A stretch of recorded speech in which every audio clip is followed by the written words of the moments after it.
Everyone, myself Majla. Now continue our discussion on globalization chapter from class 12th political science. This is last part, that is part 5, and in this video we are going to discuss about India and globalization, then resistance to globalization. Let's start. Now if you want to get the PDF of every single video I upload, kindly search Majla Mum Official in the Telegram channel and download it from there. Now Indian globalization. देखो, अगर Indian history को हम बहुत अच्छे से ध्यान से उसके बारे में स्टडी करें तो जो मूवमेंट ऑफ कैपिटल है ना, movement of capital, commodities, ideas and people, ये सारी चीज़ें हमारे इंडियन हिस्ट्री में हमेशा होती रही है. Okay, it is not something new जो सडनली अभी स्टार्ट हुआ. It was there in our Indian history, in our past, ancient time, medieval time, ये चीज़ें रही है. बट येस, जो आज का ग्लोबलाइज्ड वर्ल्ड है, जो द प्रेजेंट जिस तरीके से आजकल वर्ल्ड मार्केट जो इंटरकनेक्टेड है, बहुत ज़्यादा इंटरडिपेंडेंट है, इसका पार्ट जो था वो इंडिया बना था in 1991 through its economic reform, LPG reform, that we will discuss in detail.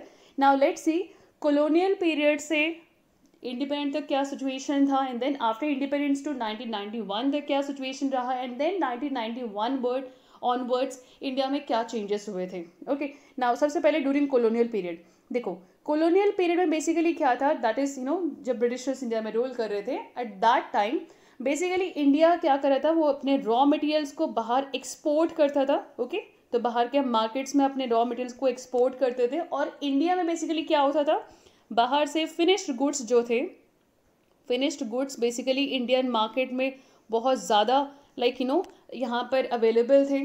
तो बेसिकली कॉलोनियल टाइम पीरियड में ये था कि दैट हम रॉ मटेरियल्स को बहुत ज़्यादा एक्सपोर्ट करते थे and we were importer of finished goods. तो बेसिकली हम फिनिश्ड गुड्स के कंज्यूमर्स थे उस टाइम पे. तो उससे बहुत ज़्यादा हमारा एक्सप्लॉयटेशन हुआ था by the Britishers, that we studied very well in history up to class 9th 8th में हमने बहुत अच्छे से पढ़ा हुआ है. तो that was the scenario during that colonial period. After independence हमने क्या किया, we learn lesson from the colonial period, और अब हमने ये डिसाइड किया after independence government started doing this protectionism policy. Now what is protectionism? Simple सी बात है, प्रोटेक्शनिज्म का मतलब ये है कि जो हमारी इंडियन कंपनीज हैं बेसिकली उनको हम प्रोटेक्ट कर रहे हैं. Now how we are protecting them? By stopping the competition. अब कॉम्पिटिशन को कैसे स्टॉप करेंगे?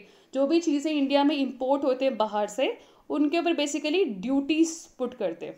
ओके, तो बेसिकली उनके ऊपर इंपोर्ट चार्जेस बहुत ज़्यादा लगते हैं. तो वो सामान अगर हमारे इंडियन मार्केट में आएंगे तो डेफिनेटली उनका कॉस्ट बहुत सस्ता नहीं होगा, कॉस्ट थोड़ा हाई करना पड़ेगा बिकॉज ऑफ दी जो हम इंपोर्ट ड्यूटीज उनके ऊपर पुट करते हैं, जो टैक्सेस पुट करते हैं, right. So these kind of protectionism we adopted after independence.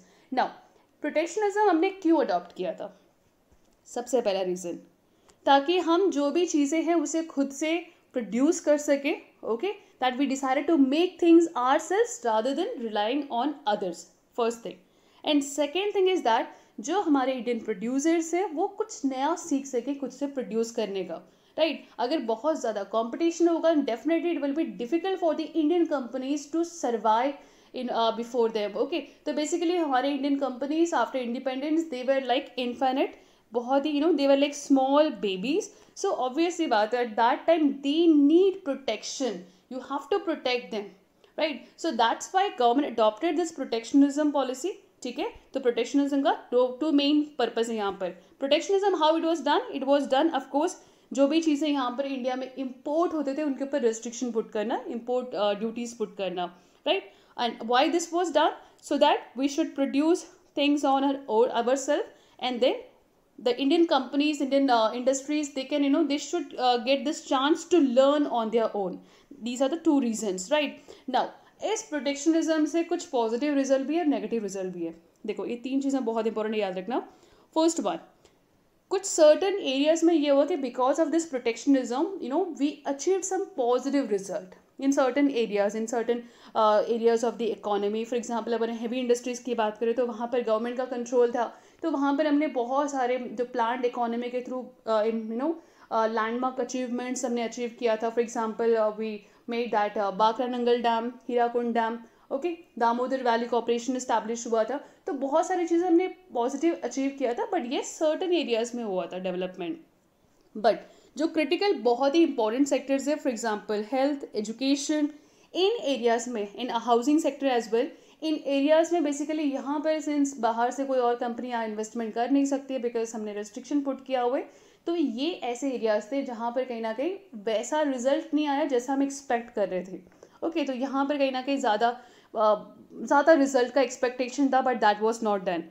And we talk about economic growth during this protectionism method, तो यहाँ पर जो इकोनॉमिक ग्रोथ जो था that was sluggish, that is बहुत ही स्लो रेट में ग्रो हो रहा था. इट वॉज नॉट ड्रास्टिकली कि ओके हमने प्रोटेक्शनिज्म कर दिया तो हमारी economy GDP was growing at 10%. No, it was sluggish, बहुत ही कम स्लो रेट में ग्रो हो रहा था. ओके, नाउ ये था आफ्टर 1947, आफ्टर इंडिपेंडेंस के बाद हमने क्या मेथड्स अडॉप्ट किए थे. नाउ ये सिस्टम कब तक रहा, एंड वन मोर थिंग, इसमें हमने लाइसेंस सिस्टम भी रखा होता है, लाइसेंस राज, जिसमें बहुत सारी चीज़ों के लिए आपको लाइसेंस गवर्नमेंट से लेना होता है. Without license you can't do it. So वो सिस्टम भी बहुत स्ट्रांगली इम्प्लीमेंटेड था इस टाइम पे. नाउ 1947 से लेकर 1991 तक ये सिस्टम रहा बेसिकली बहुत स्ट्रांगली. तो 1991 में क्या हुआ, देखो 1991 में बहुत ज़्यादा फाइनेंशियल क्राइसिस स्टार्ट हो गया था. ना देखो, फाइनेंशियल क्राइसिस बेसिकली क्या था, जो भी चीज़ें हम बाहर से इंपोर्ट करते थे, ओके, तो दूसरे कंट्री से जो चीज़ें हम इंपोर्ट करते थे, जो हम क्रूड ऑयल को इंपोर्ट करते थे, वो बेसिकली जितना हम सामान को इंपोर्ट करते थे हमारे पास पे करने के लिए फॉरेन करेंसी रिजर्व्स, बेसिकली हमारे पास डॉलर्स की कमी थी, हमारे पास पैसे नहीं थे ज़्यादा, तो हम चीज़ें ज़्यादा परचेज कर रहे थे पर अब हमारे पास पे करने के लिए उतने डॉलर्स नहीं थे. तो this was creating balance of payment crisis. Okay, तो ऐसे सिचुएशन में हमने ये किया था कि इस फाइनेंशियल क्राइसिस में ये ज़रूरी था कि हमारे कंट्री का इकोनॉमी डेवलप होना चाहिए, यहाँ पर फॉरेन कंपनीज यहाँ पर इन्वेस्टमेंट करें, हमारे पास हमारी इकोनॉमी डेवलप हो, यहाँ पर डॉलर्स हमें और मिले गवर्नमेंट को. तो उसके लिए हमें रिफॉर्म की ज़रूरत थी. ऐसे फाइनेंशियल क्राइसिस में सबसे पहले हमने ये किया कि हमने IMF से लोन लिए थे, इंटरनेशनल मॉनेटरी फंड, ताकि जो क्राइसिस है हम सॉल्व कर सके. एंड देन RBI के पास बहुत ज़्यादा जो गोल्ड है, गोल्ड को भी हमने मॉर्टगेज करके हमने डिफरेंट बैंक से लोन लिए थे. Okay, for example we took loan from bank of Switzerland, Japan, England, हमने वहाँ से बेसिकली अपने जो लोन्स वगैरह लिए थे ताकि ये जो बैलेंस ऑफ क्राइसिस का जो प्रॉब्लम हो रहा था उसे बेसिकली सॉल्व कर सके, राइट. और दूसरा ये था कि इकोनॉमी का ग्रोथ को इंक्रीज करना था. फॉर दैट अब फाइनली गवर्नमेंट वो प्रोटेक्शनिज्म को ज़्यादा देर नहीं कर सकती है, राइट. अगर वो चाहते हैं कि बाहर के कंपनीज इंडिया में इन्वेस्टमेंट करें, इंडिया के पास और अच्छे से इसकी इकोनॉमी डेवलप हो, उसके पास डॉलर्स आए, उसकी foreign currency reserves properly balanced हो, तो उसके लिए डेफिनेटली उसे रिफॉर्म करने की ज़रूरत है, उसकी इकोनॉमी को रिफॉर्म करने की ज़रूरत है, उसके इकोनॉमी को लिबरलाइज करने की ज़रूरत थी, प्राइवेटाइजेशन को बढ़ाने की ज़रूरत थी, राइट. तो इसीलिए यहाँ पर उस टाइम पे फिर रिफॉर्म्स हमारी इकोनॉमी में हुए थे, जिसको हम कहते हैं LPG reform, that is liberalisation, privatisation and globalisation. अब बाहर से जो कंपनीज हैं वो इंडिया में इन्वेस्टमेंट कर सकते हैं, फॉरेन डायरेक्ट इन्वेस्टमेंट, और उसके ऊपर जो रिस्ट्रिक्शन जो थे वो कहीं ना कहीं काफ़ी रिड्यूस कर दिया था. एंड देन जो लाइसेंस राज जो बहुत ज़्यादा स्ट्रांगली था, जिसमें कंपनी क्या प्रोड्यूस करेगी, कितने क्वांटिटी में प्रोड्यूस करेगी, कौन से रेट में उसे बेचेगी, उन सारी चीज़ों के लिए लाइसेंस की पहले ज़रूरत थी. अब उन लाइसेंस जो बहुत ज़्यादा परमिशन की जो ज़रूरत जो था उसको कहीं ना कहीं रिड्यूस किया था गवर्नमेंट ने through this economic reform system.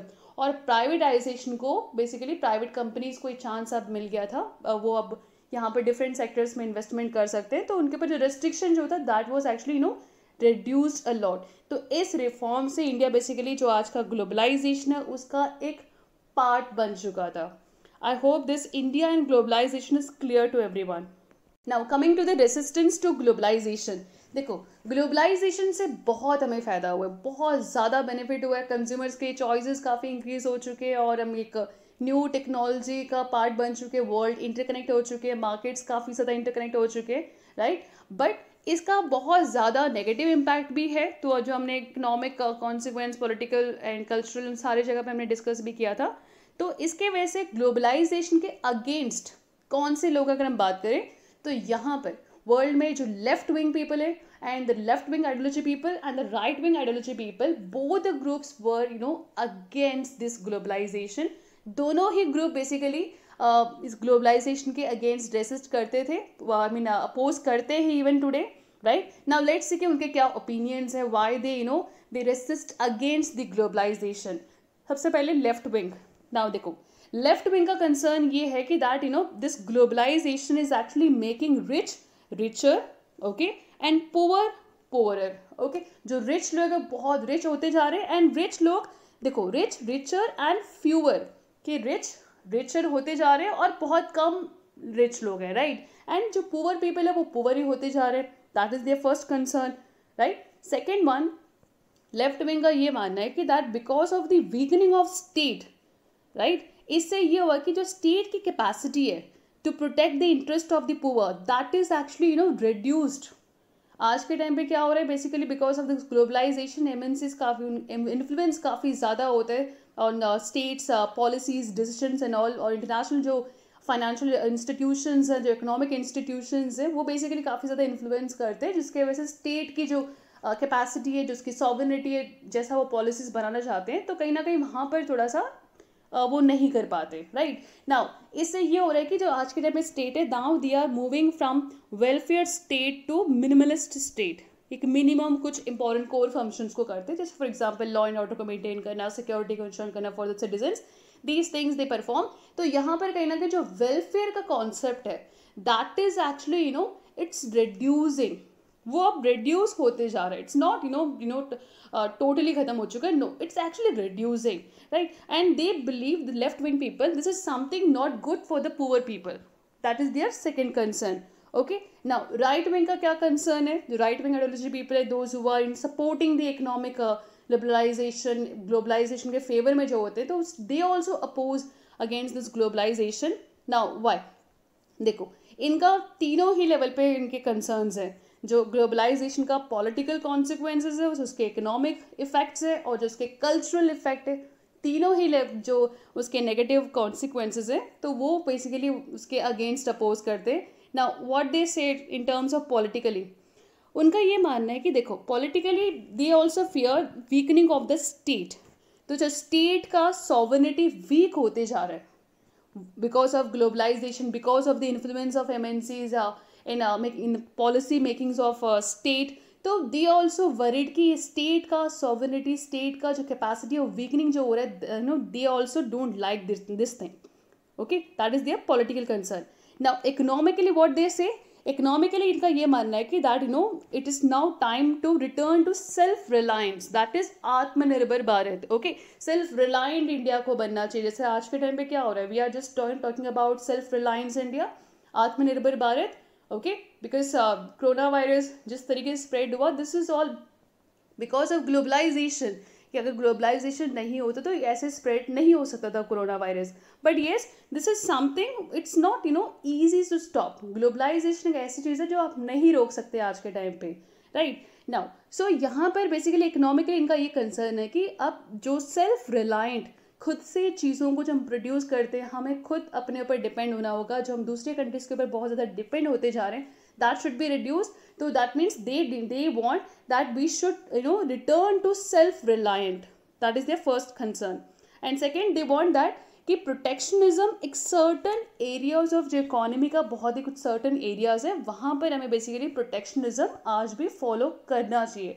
That is their concern, that is their opinion, that is their ideology, right? अगर culturally what they say that because of this globalization जो हमारे traditional cultures है, that actually destroying from the society. जो हमारे age old values है, that is eroding from the society, which they don't like it. Now देखो ज़्यादा वो किसके ऊपर प्रोटेस्ट करने की अगर बात, प्रोटेस्ट किसके ऊपर करते हैं, this right wing people, they more focus on the cultural negative impact. In terms अगर हम लेफ्ट विंग की बात करें तो they focus more on the economic impact. Okay, so this thing we have to keep in mind.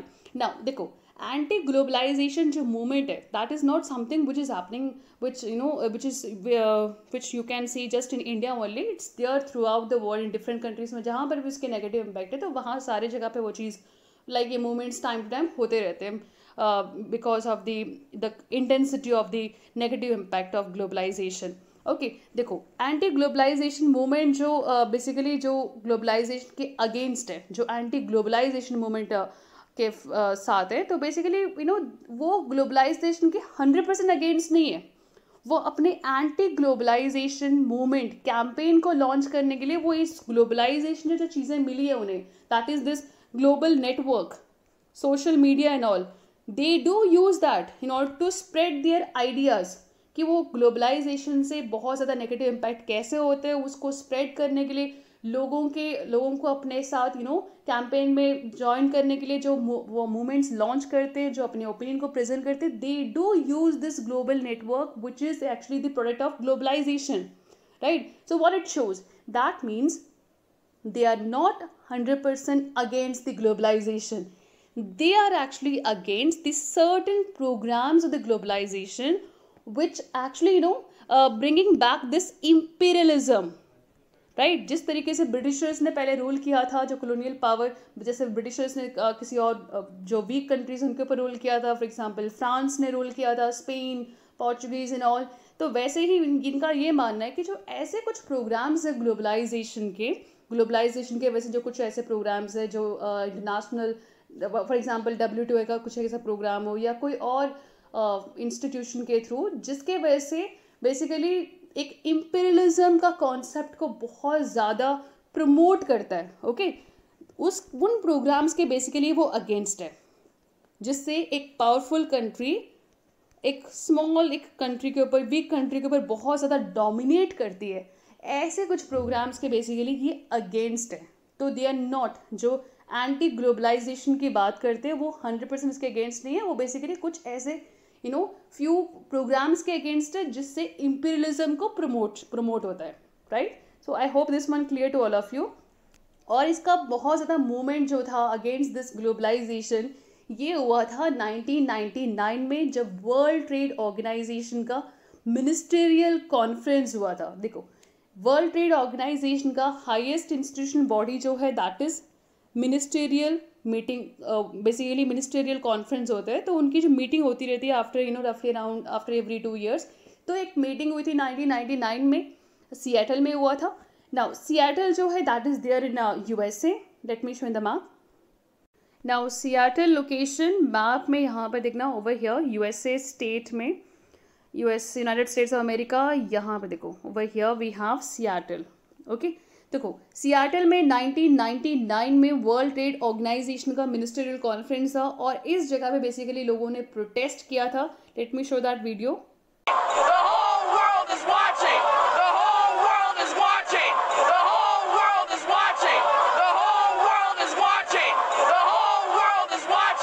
Five days, 60,000 people, tear gas, rubber bullets, broken windows, police brutality, and millions of dollars in property damages.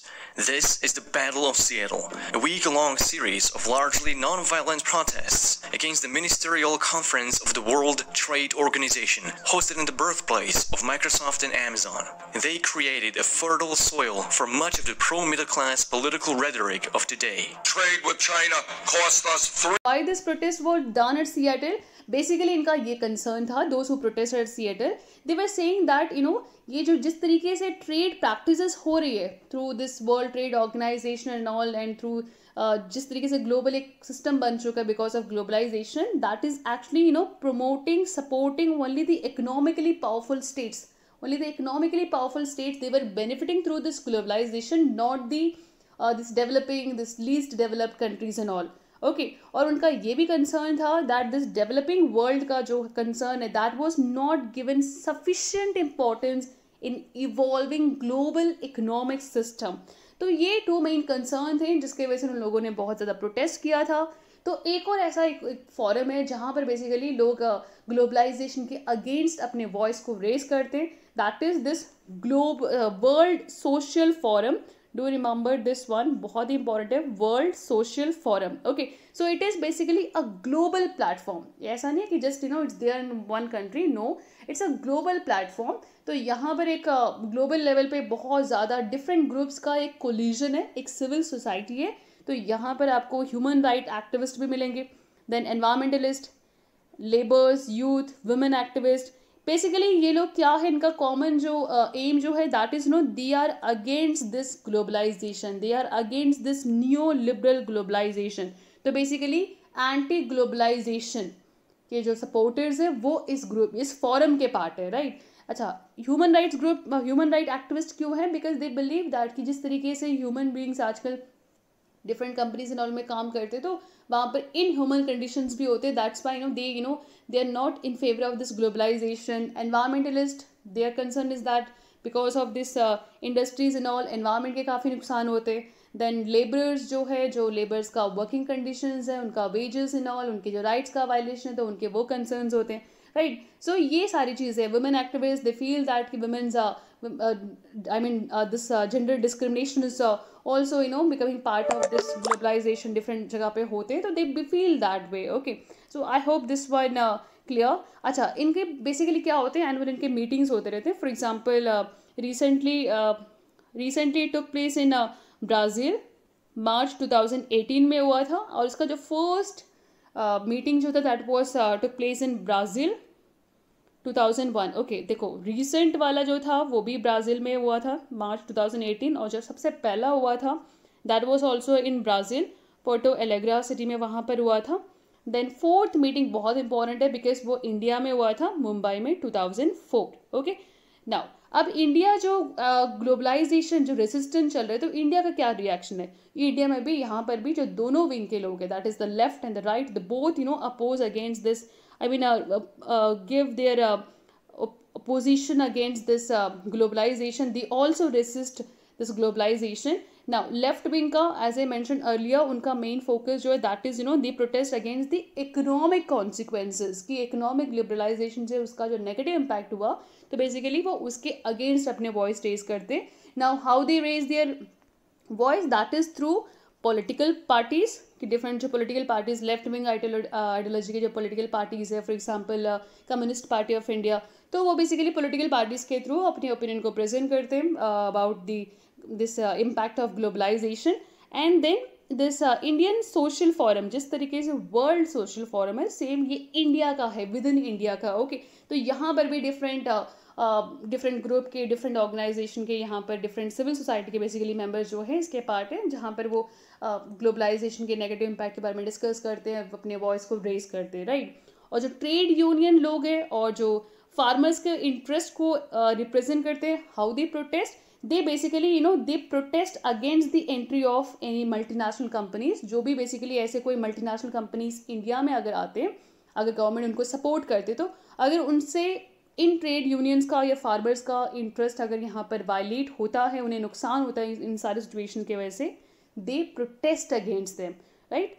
अच्छा, एक incident हुआ था बहुत ही important, जिसमें left wing के लोगों ने और काफ़ी और भी लोगों ने प्रोटेस्ट किया था. काफ़ी ज़्यादा इंडिया में ये चीज़ें हुआ, ये इसके अगेंस्ट थोड़ा सा काइंड ऑफ कॉन्ट्रोवर्सीज हुए थे. That is regarding the patenting of Neem plant by American and European firms. Basically जो नीम प्लांट का पेटेंट है, patent is what, basically it's a copyright. Okay, तो यहाँ पर एक अमेरिकन कंपनी, अमेरिकन यूरोपियन एक फर्म जो था, दैट वाज उसको बेसिकली ये हुआ था कि जो यूरोपियन पेटेंट ऑफिस जो है, इट वाज इन 1994-95 के अराउंड था, 1994-95. तो वहाँ पर बेसिकली ये हुआ था कि जो यूरोपियन पेटेंट ऑफिस जो है, उन्होंने एक यूएस का एक डिपार्टमेंट है, डिपार्टमेंट ऑफ एग्रीकल्चर, और एक मल्टीनेशनल कंपनी था, WR ग्रीस मल्टीनेशनल कंपनी थी. Okay, so this word WR Grace. Okay, तो ये जो बेसिकली था, इनका ये था कि इनका ये कंसर्न था कि they said that that biopesticides, food crops के लिए जो बायोपेस्टिसाइड्स है, उन्होंने बेसिकली ये चीज़, ये प्रॉपर्टी जो है ये फाउंड किया है थ्रू दिस नीम प्लांट. तो उसका वो पेटेंट, उसका कॉपीराइट वो मांग रहे थे, and that was given by this European patent office. Okay, 1994-95 के टाइम पीरियड में उनको प्रोवाइड भी किया था. बट येस, अराउंड इन 2000 काफ़ी ज़्यादा प्रोटेस्ट प्रेशर्स आए थे from the different groups, from European parliament. कुछ ऐसे ऑर्गेनाइजेशंस भी थे जहाँ पर Indian based research foundation research members थे, तो उन्होंने भी प्रोटेस्ट किया था, प्रेशराइज किया था कि that this is something wrong. How can this European firm can get this patent right over neem? Okay, because उनका ये मानना था कि जो फंगल प्रॉपर्टी है ना, एंटी फंगल प्रॉपर्टी, ये बेसिकली ऐसी चीज़ है जो इंडियन को पता था for the last 2000 years ago. तो ऑलरेडी जो चीज़ इंडिया को, इंडियंस को पता है, तो उसमें वो पेटेंट कैसे क्लेम कर सकते हैं, उसका कॉपीराइट कैसे ले सकते हैं. तो इस चीज़ के ऊपर काफ़ी ज़्यादा प्रोटेस्ट वगैरह, काफ़ी कन्फ्लिक्ट वगैरह हुए. Not conflict exactly, it was controversies हुए थे ओवर दिस इशू. और अराउंड 2005 में इट वाज फाइनली जो पेटेंट जो उनको दिया था 2000 में ही उसे रिवोक कर दिया था, and again the company appealed before this European patent office, और 2005 में again that patent European patent office it upheld कि जो पेटेंट हमने रिवोक किया था 2000 में दैट इज जस्टिफाइड, तो अपील कैंसिल हो गया था 2005 में. Okay, now regarding the right wing people, right wing political ideology people, how they oppose against this globalization, उनका main जो objection जो है that was over the cultural influence of globalization. Because of globalization you know it very well कि बहुत ज़्यादा different foreign TV channels India में आ चुके हैं, फाइन, और जो सोसाइटी में आजकल एक न्यू सेलिब्रेशंस करते हैं आज के young youth, that is regarding this celebration of Valentine's Day. तो वहाँ पे भी जो राइट विंग पीपल है they oppose against this one because this is something which is not part of Indian culture, Indian society, and this westernization of dresses जो आजकल girls के जो गर्ल्स स्टूडेंट जो कॉलेज स्कूल्स में जाते हैं उनकी जो जो ड्रेसेस है that is becoming westernisation because they also adopt that new changes that is available in the market, and that's something the right wing people they don't like it, that जो हमारे traditional cultures है वो ख़त्म होते जा रहा है, वो हमारे जो in terms of values in terms of dressing and all. तो mainly the focus the object against the cultural influence of globalisation. Okay, so that's it about this video. I hope this one clear to all of you. With this, our globalization part chapter is comprehensively completed. Thank you for watching this video.